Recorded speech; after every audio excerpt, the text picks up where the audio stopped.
In this video, we're going to continue talking about acids and bases and fundamental concepts in the study of acids and bases. And in particular, we're going to talk about pH. So the concept of pH is central to acid-base calculations, which will be presented to you in terms of concentration measurements.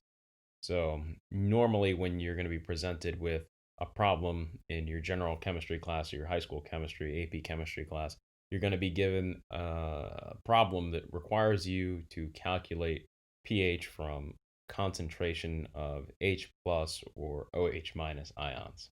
So in real life, you can use something like a pH meter, which is fitted with electrodes that give you a reading on how many H plus ions or OH minus ions you have based on an electrical current.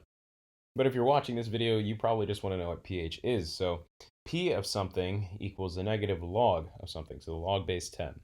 In other words, pH is equal to the negative log of the H plus ion concentration, and pOH is equal to the negative log base 10 of OH minus concentration. And we haven't talked about the Ka, or the acid dissociation constant, yet, but for both acid and base, so Ka and Kb, acid and base dissociation constants, we have that pKa and pKb are equal to negative log Ka or negative log Kb.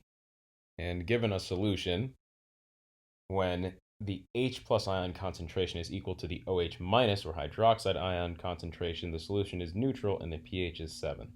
When the H plus concentration is greater than the OH minus concentration, the solution is acidic and pH is less than 7. And the next video is going to be on starting with weak acid calculations, so you can see how you would use this in a problem. But basically what you need to know now is that, in other words, increasing pH means decreasing H plus concentration. So the fewer H plus ions that are in solution makes the solution less acidic, right? And approaching this the other way around, decreasing pH leads to increasing H plus ion concentration, which means that you have more H plus ions in the solution and it's more acidic.